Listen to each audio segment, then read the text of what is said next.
with the Premier, so we're going to get started with our speakers.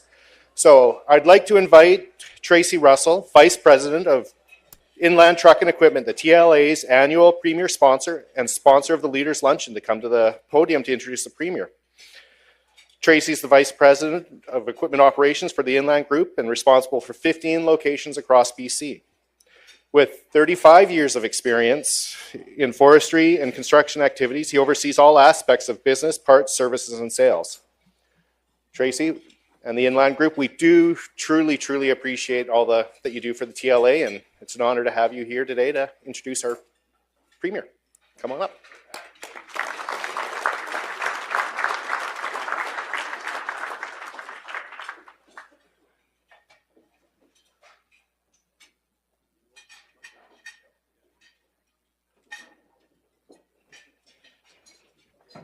Thank you, Aaron. I'd like to thank Aaron as current president, Bill Nelson as past president, and acknowledge Dorian Uzel as coming in as our next president of the TLA. It's a great opportunity to speak here at the TLA.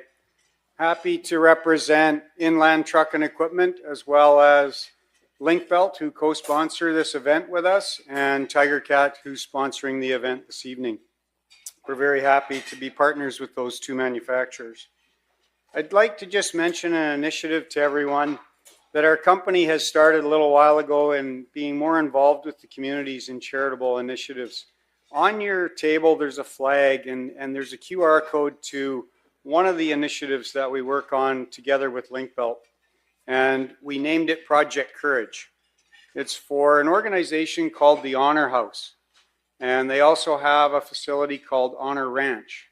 And that place is for veterans and our first responders. So the policemen and women, firefighters, paramedics, people that are struggling with what they've seen in their day-to-day jobs that is much more difficult than what we endure in our jobs.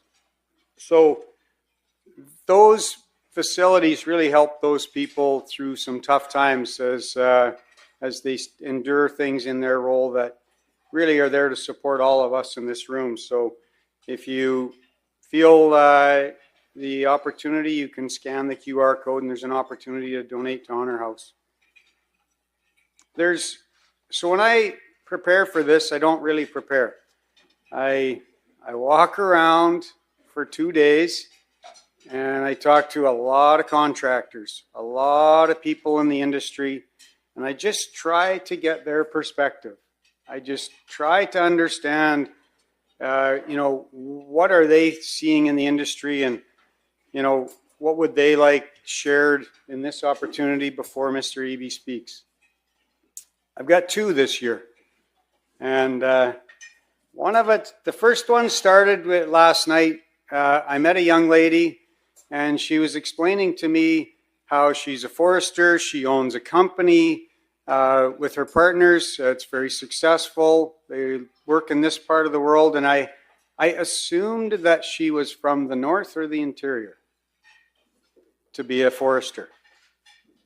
So I asked her, I said, where did you grow up? And that all, and she said, here in the Lower Mainland. I said, how did you get involved in forestry to become a forester?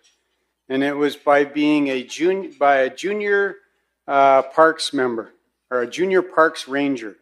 So it's a parks board initiative that had the youth embracing the environment and the ecology and all the things with the environment and what's intertwined in our forests. Because that's where you go camping, is in our forests, the same ones that we harvest and then replant.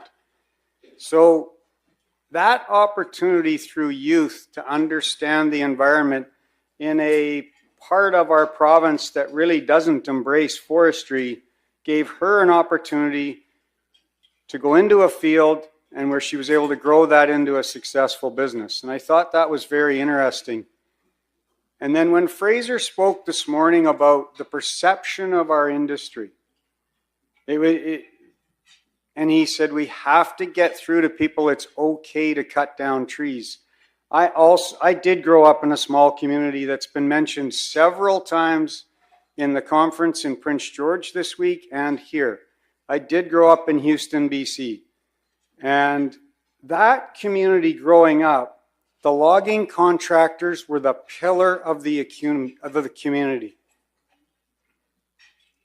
And that is how different it is to different parts of the province. As a young person, at that stage, there was about 10 significant logging contractors, and they were people everybody looked up to. They gave back to the community, they supported hockey teams, they employed a lot of people. But in the northern communities, the rural communities, the logging contractor still is a pillar of the community. And how do we change the perception? And when Fraser spoke, it really got me thinking, and a challenge to Premier Eby here is, where is the government's advertisements about the value of forestry, the sustainability, the fact that it really is a renewable resource? It shouldn't be us selling it, because the two biggest farmers, because that's what harvesting timber is farming trees the same way we harvest potatoes or hay, is the province of British Columbia and Mosaic are the two largest farmers in British Columbia. One being private and one being the entity representing this massive resource that we all need and enjoy to have prosperity and jobs, to look after our families and pay for hospitals and schools and things like that. So that was the first one. And what really, the message I got early in this conference was the disconnect between how people in this room feel and the perception that this government is trying to really downgrade the forest industry or make it smaller, to decrease it. With the reduction in annual cut this last year to being basically half, that has mirrored our business.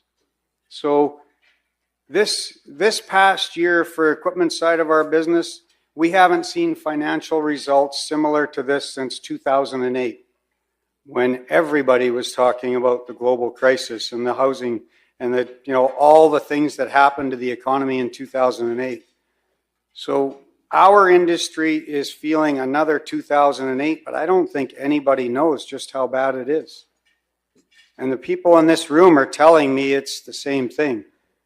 That is the problem, is that our financial situation now is very similar to 2008 when everything was bad. So we're in dire straits here right now, and I would like to encourage everyone, there's no possible way we can all sit down with a premier or a forest minister. The only way to get our message is through the associations. And no, Bob Brash did not ask me to do this. But it's the only thing I could think of. It's the only way that our message, our company relies on the forest industry. The same way your businesses are 100% reliant. We're not far off of that. It's a large percentage of our business. And it's the only way to get the facts and the understanding through to government is through associations. So to continue to support organizations like the TLA. So those are the two things I picked up, and I look forward to you fixing both.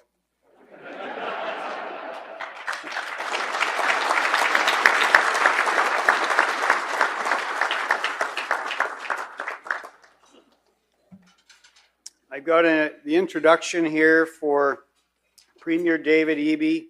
Got into public service to tackle big challenges, and he's never been afraid to take on powerful interests to deliver results for people.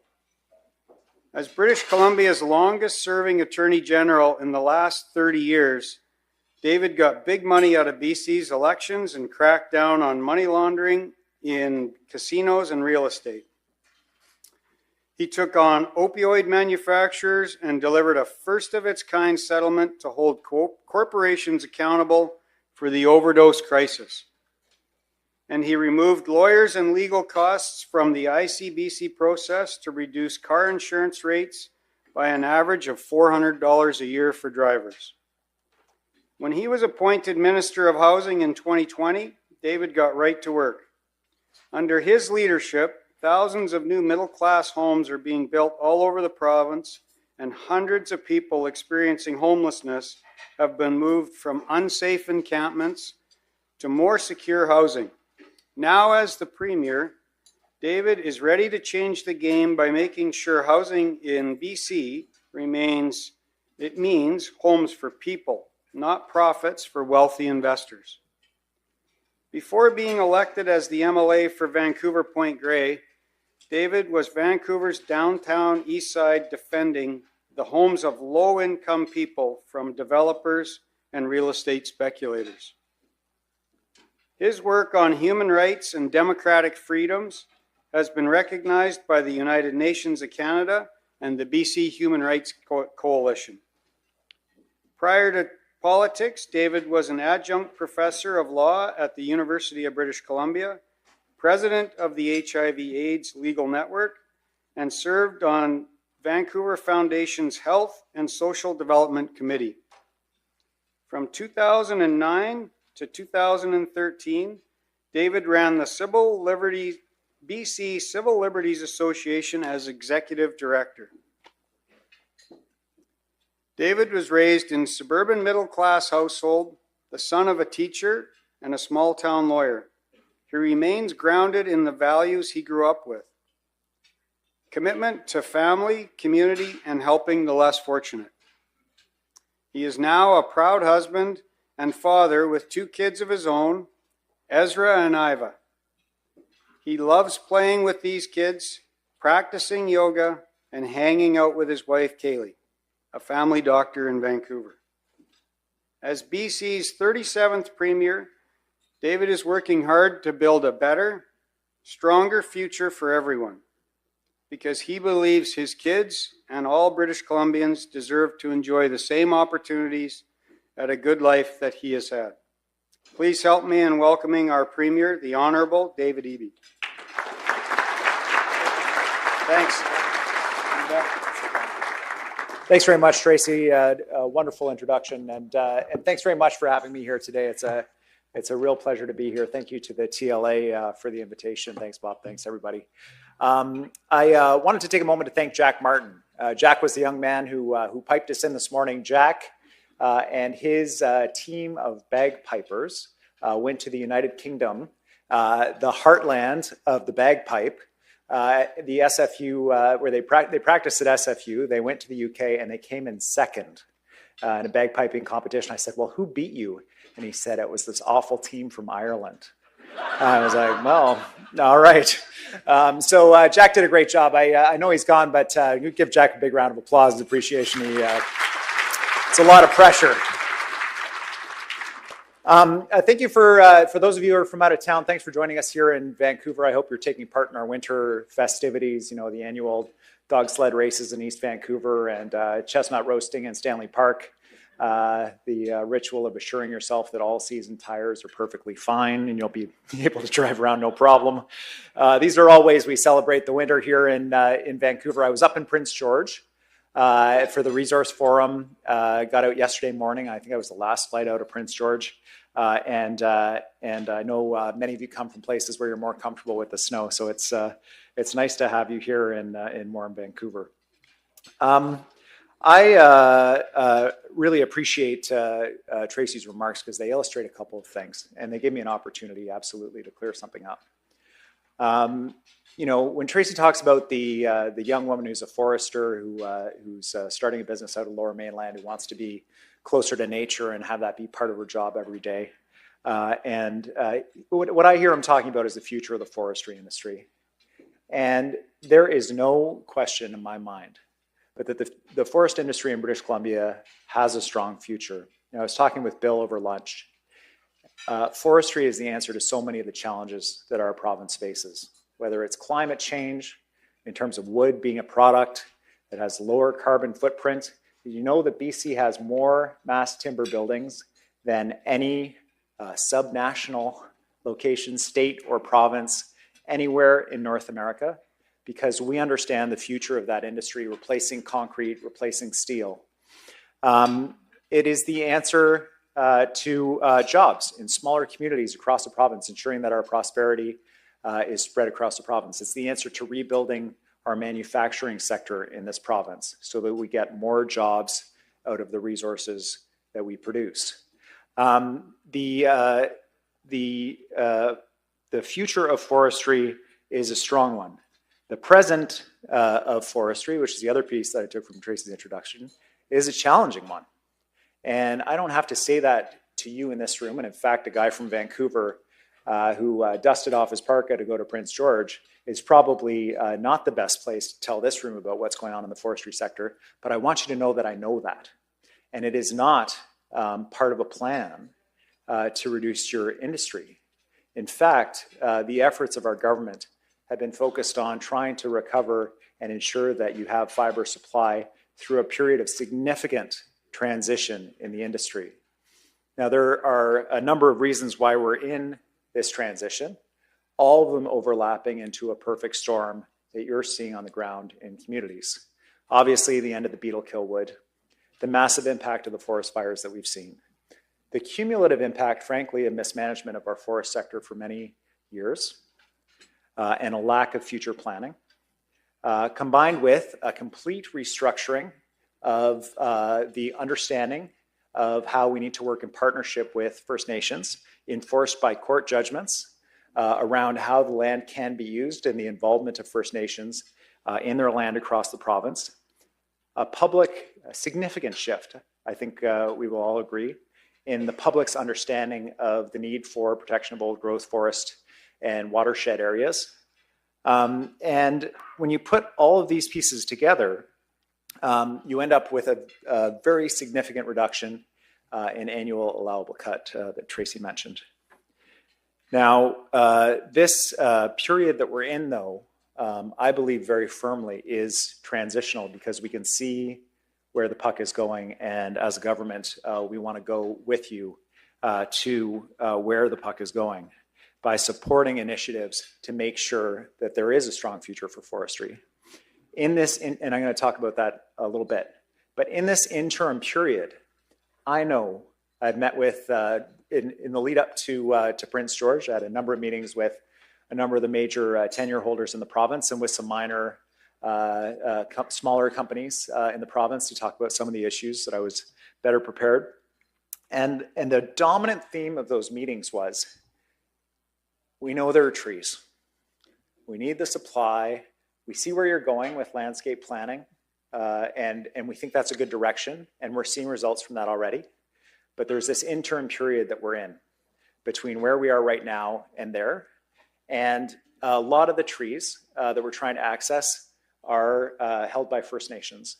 And we're not able to, or there's permitting issues associated with First Nations, and we're not able to free up those trees in a timely way so that we can survive in this period to be able to make it to the long-term planning promised land.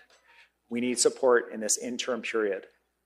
So taking that feedback, I said, what we need on the ground is somebody with the authority of government, the authority of the political level of government, to be able to identify what's holding up the trees in any particular region, because in each region, it's a different issue.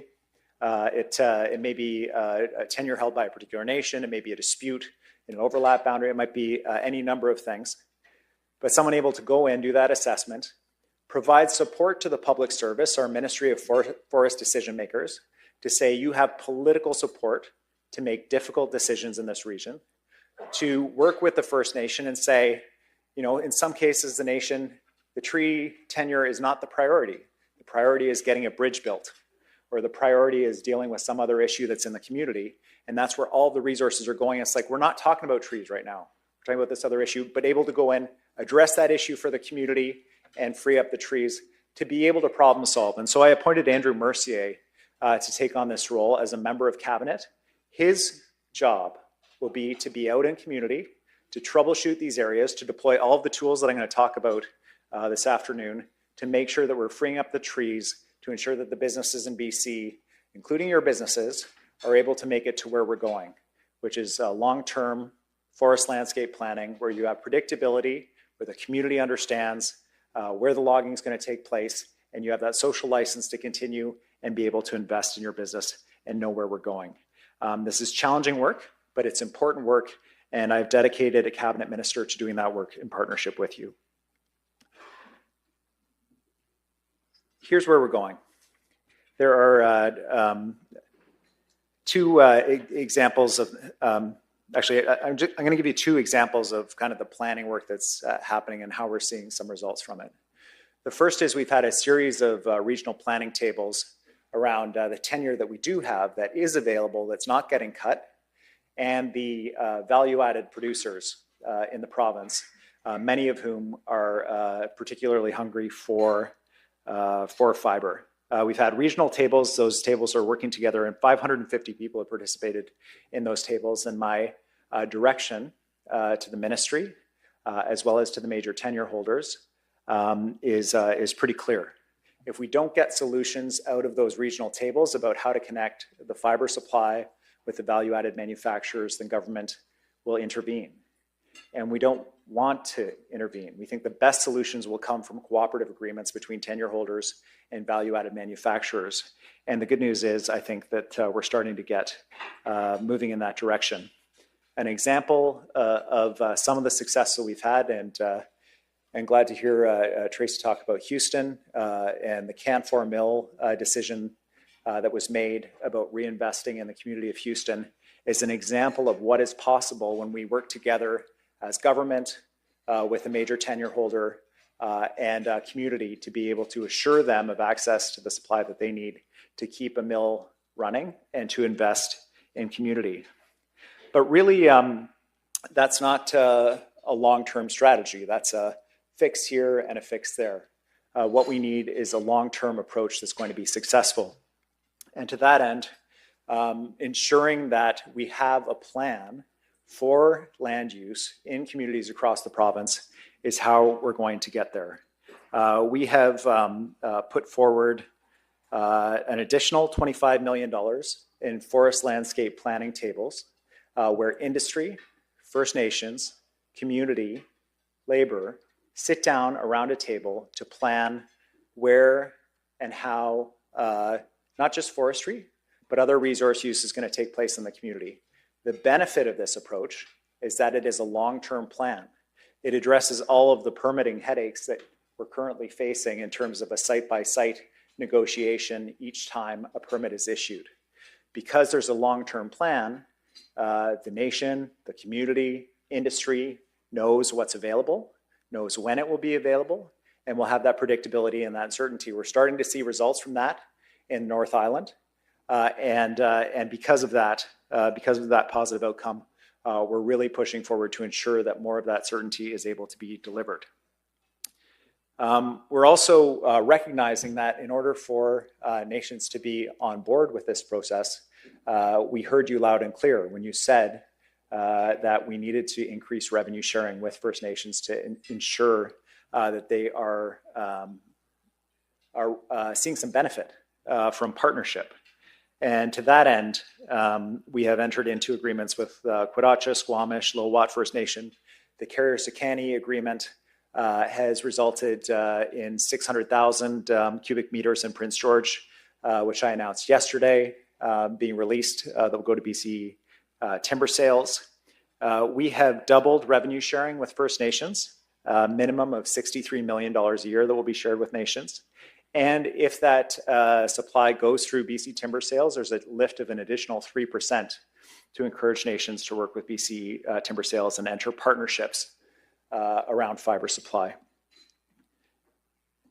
As we move forward to this long-term sustainability for industry, we also need to make sure that there is supply going to pulp mills, for example, and that we're getting as much from the forest as we can, which is why last time I was here, I shared with you that we were increasing funding to the Forest Enhancement Society by $50 million to make it economic to move fiber from, residual fiber from sites to, for example, pulp mills. And I have an update for you about how that's working out. That $50 million has supported 61 projects 52 of which are fiber recovery projects. One of them, Stuix Resources, delivered 1,500 logging truck loads of low-value fiber to various facilities, and they're exploring a bio-hub where they'll be able to truck residuals into a single site for sorting and for maximizing value from that. So the good news of that program is it's resulting in jobs for truck loggers. It's keeping pulp mills open and operating, and it also is really achieving our goal of getting the maximum value out of our forest that we can. Instead of burning it on site, we're creating jobs for everybody, and we're doing that in partnership with you, so thank you for that.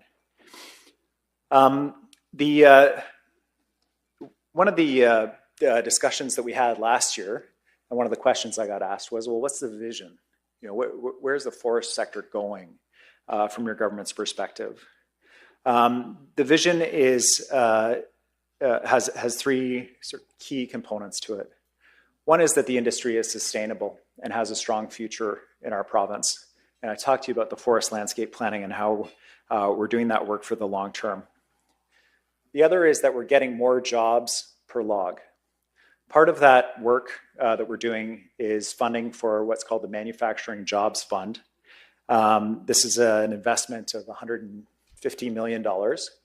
And this is supporting manufacturers in the province and investing in capital equipment to be able to turn the trees of our province into various products available for domestic use and for export. Just yesterday, we announced 6 more manufacturers that were getting funded. 30 million of the $44 million that has been awarded have gone to wood manufacturers in the province. One of the great interests that we're hearing is about hemlock, about drying hemlock, for example, to be able to take advantage of an abundant but underused product in the province. One of the announcements yesterday was for Richmond plywood, to be able to use waste product as well as second growth wood in producing plywood right here in the Lower Mainland. The jobs so far created by this program are 335 jobs created and 770 jobs protected. The third part, so we've got the long-term sustainability, the more jobs per tree. The third part is getting greater value for wood products in British Columbia. Everyone in this room well aware of our ongoing dispute with the Americans around their trade barriers to BC products, which depress the value of our products. So our emphasis has been on increasing access to overseas markets to get more value for producers from BC wood products. And we're starting to see some good success from that work. For example, I told you about how I was going on a trade mission to Asia last time I was here. We have since seen Japan's Wing Company partnering with Centurion Lumber and RAS of Shimane all around prefab wood housing build manufacturing facilities right here in our province. Daito Trust, which operates in Japan, they're one of Japan's largest landlords, is opening a Vancouver office to deepen their relationship with our wood sector because they build homes in Japan out of BC wood. Forestry is a thriving and resilient sector that will be part of our province for a long time. And I couldn't agree more with Tracy's sentiment that there is opportunity for our government to do a better job in ensuring that every British Columbian understands not just the value of the forest sector to us economically, but as a solution to so many of the challenges we face in our province right now. I would like to, at this point, stop talking, and some of you may like that as well, and open it up for questions, because I think that one of the things that I've really noticed since becoming Premier is that the job feels almost designed to isolate you from people on the front lines that are making that are impacted by decisions or that have feedback about how we can do things better. And I don't have a better example of that than the wildfire season that we had. We have a heroic wildfire service. They did amazing work this summer. But one of the issues that came up that I heard about when I traveled out to Salmon Arm was frustration on the part of heavy equipment owners, people with experience in the bush, about their relationship with the wildfire service and their ability to respond to protect their neighbors' homes and their communities, and respond quickly when there's fire in the woods, given the fact that they're all wildfire trained, they have the equipment, they know the neighborhood, and so on. The wildfire service during the fire season, to their credit, pivoted and began to incorporate some of that local knowledge on the fly in Salmon Arm area in a really devastating wildfire in that neck of the woods.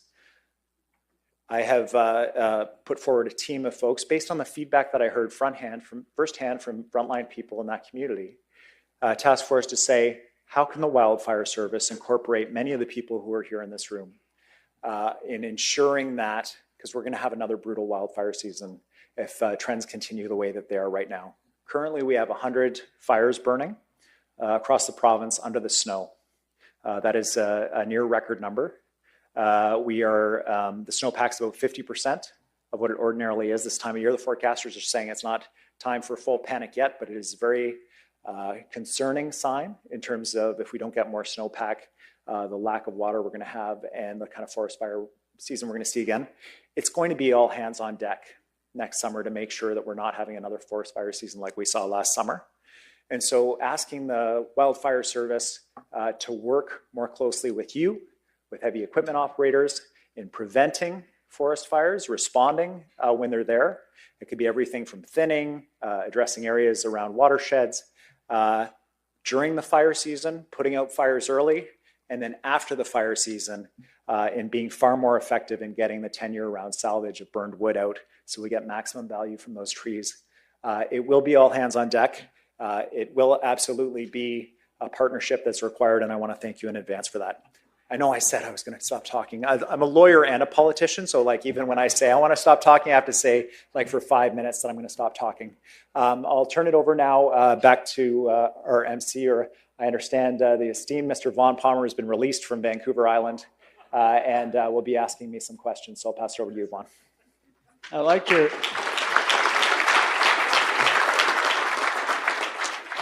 liked your laugh line the other night. You said your wife keeps telling you that emission reduction begins at home. Yes, for that's ending right. speeches. It's So, an important lesson for me.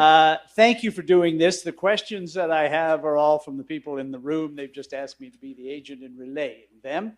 As everyone here may know, because I think I said it once before, I've been doing the job for 40 years. David Eby is the 11th premier I have covered. That's one every 4 years. It's just an average. It's not a prediction. A couple of early... It's only been 1 year. A couple of early observations. He is exceptionally well briefed, and I wouldn't say that about all of the other premiers I've covered. And he's already shown a willingness to change his mind when the briefing gets better, which again is not something that I would say about all of them. So be careful what you say to him, because he might actually be listening and do something about it. So with all that, questions. Premier, you know the numbers as well as I do. Annual allowable cut, hypothetically, 50 to 60 million cubic meters. Actual, 33 million cubic meters. Does your long-term plan see the province getting back to 50 or 60 million cubic meters, or in your opinion, is that a thing of the past? Thanks, Vaughn. And let me just say, Vaughn is, as he said, one of the most experienced and informed journalists in Victoria, and on occasion, he is right. So a lot of credit to him. That's not every reporter.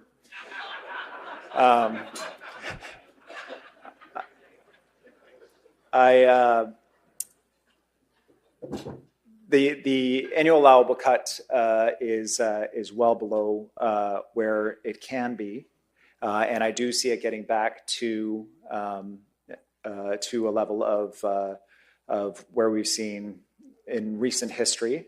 The annual allowable cut will not be going back on all the briefing that I've had to historic levels, and that could be as recently as 10 years ago. Largely due to us having worked our way through the beetle kill, and also, frankly, around setting aside increasing areas of old growth forest in our province.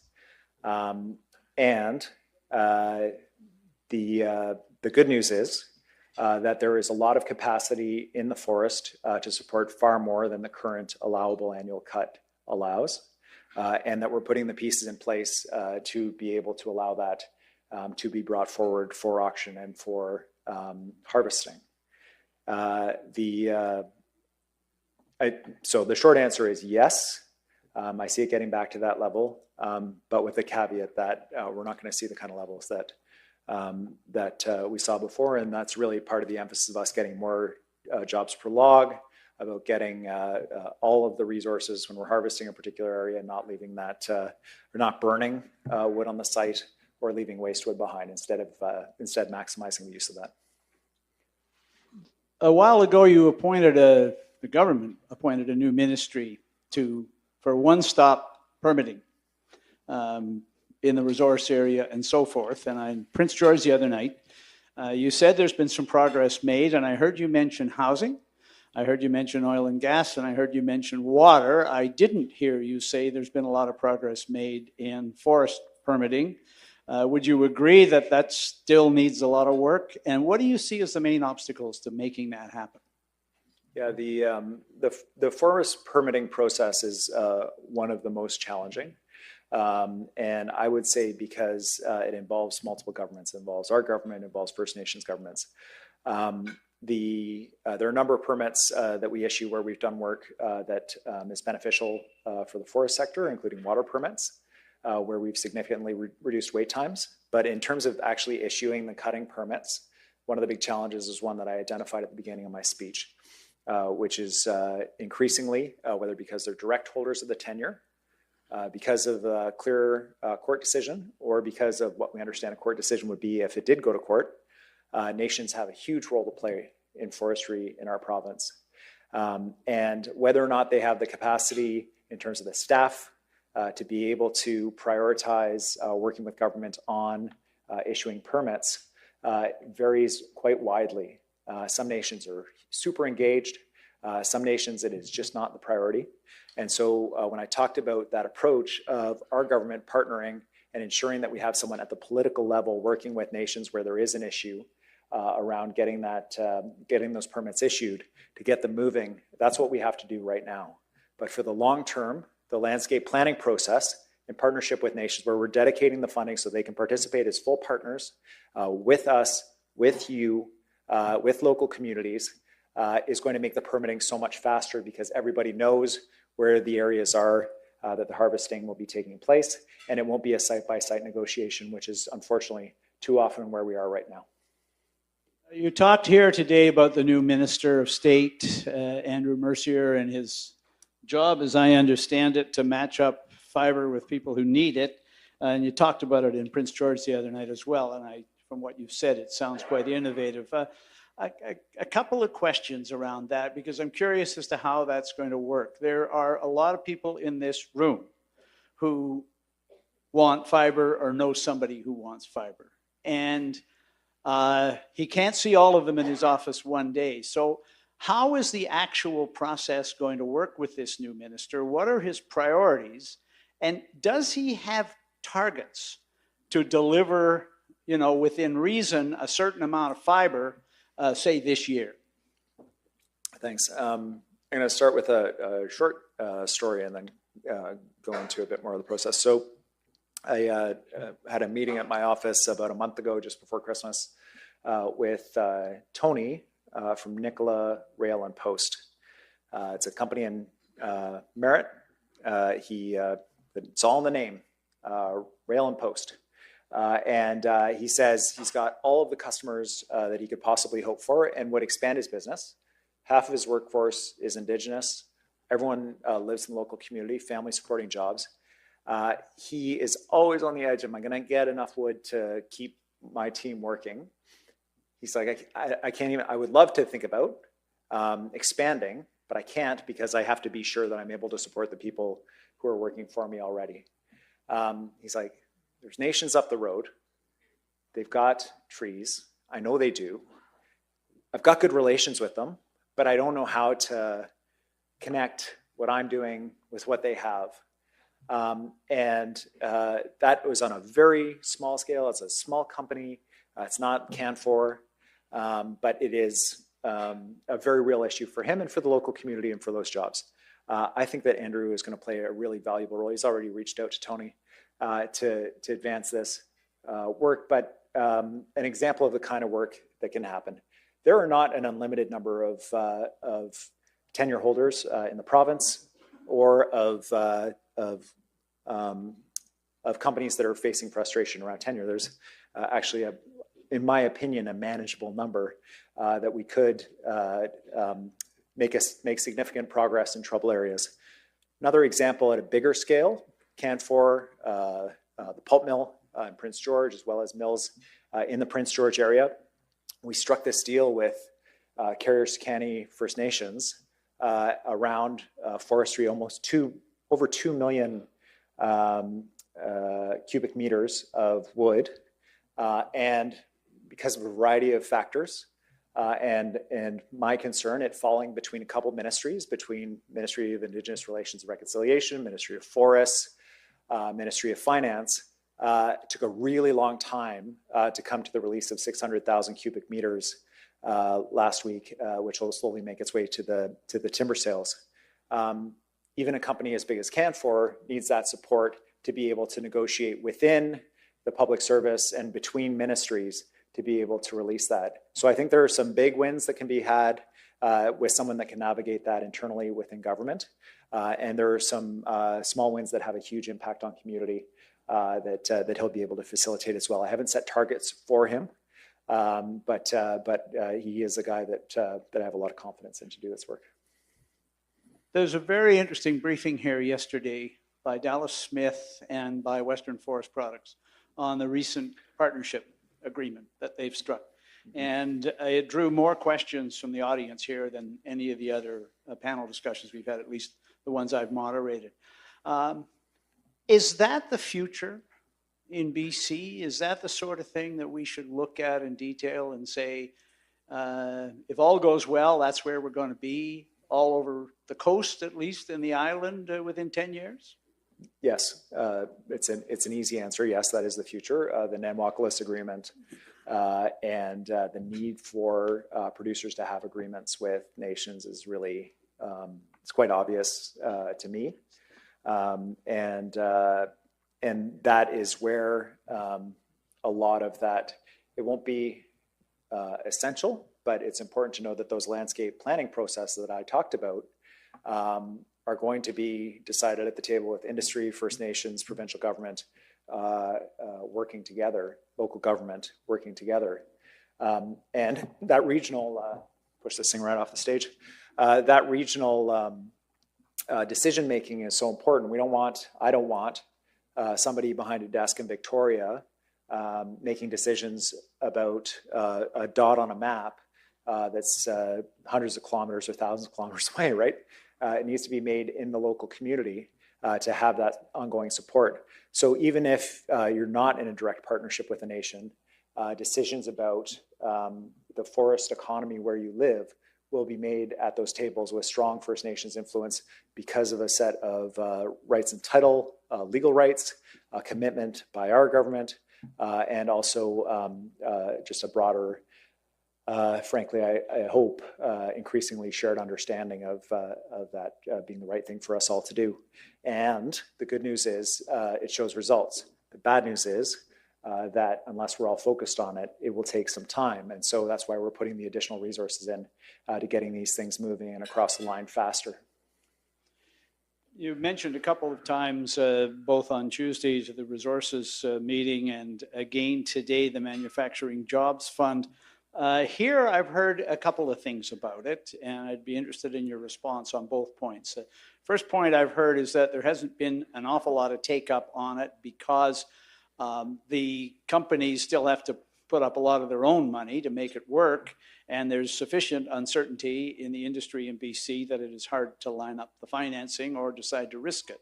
And the other thing I've heard is a point made by TLA members, which is they still provide 90% of the wood that's harvested in British Columbia, and they're wondering why there isn't a similar program to help out them, particularly given all the struggles in the contracting sector.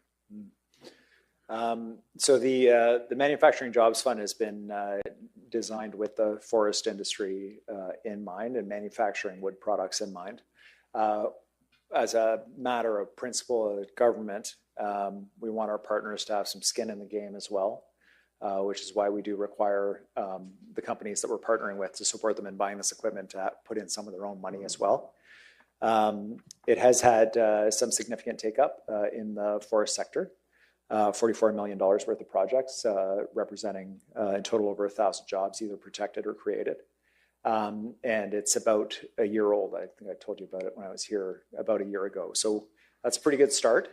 I definitely accept the critique that we would see even more take up with more certainty around fiber supply. I hope it's coming across quite clearly that I take this fiber supply challenge incredibly seriously.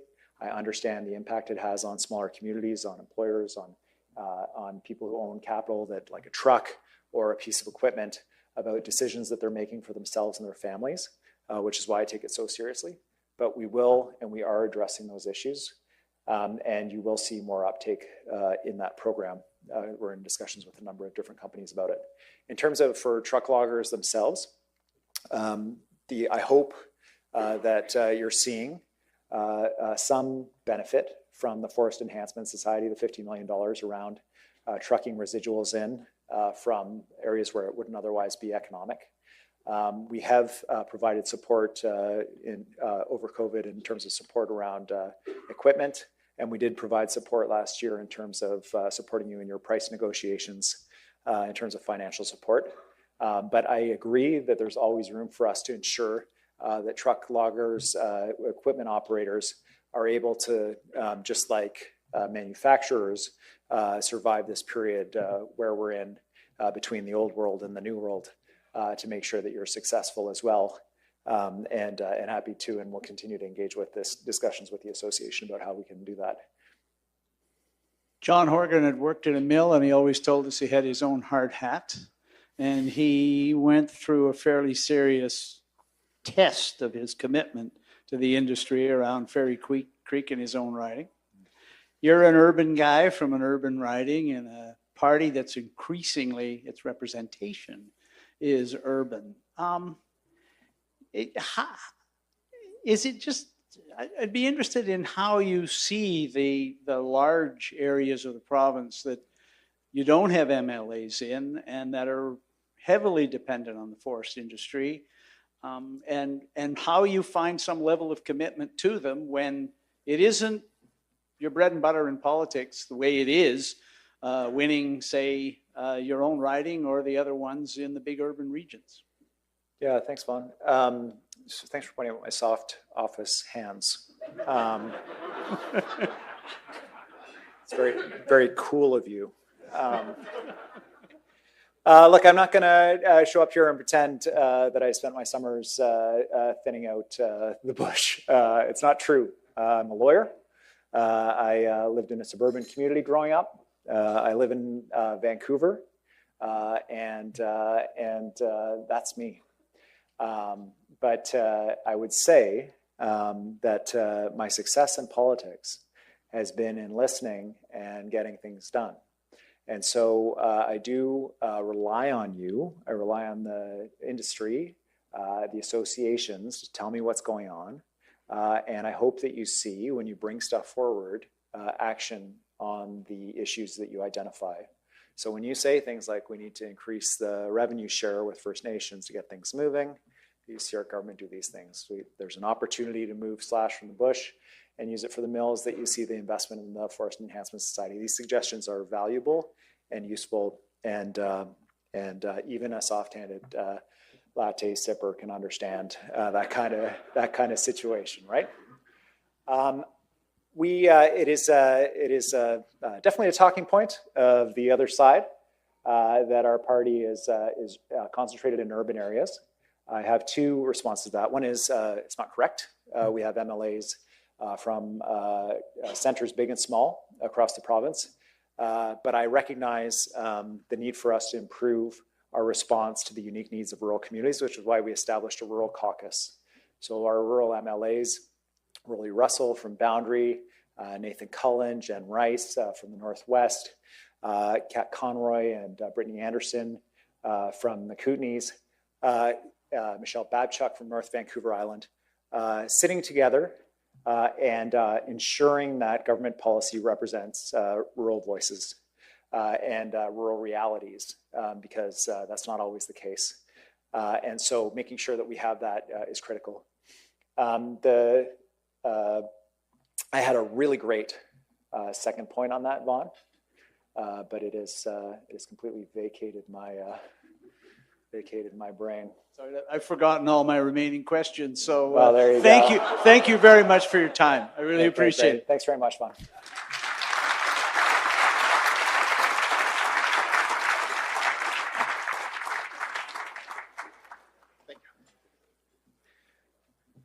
Thank you, Premier Eby. We at the TLA look forward to working with you and your government and the bureaucrats to get the wood flowing and share in the prosperity with everyone in the province. Thank you so much for your time and joining us today. And on that note, that's the end of today's luncheon. The trade show's open, so thanks again to Inland for sponsoring today's luncheon. Big round of applause for Inland.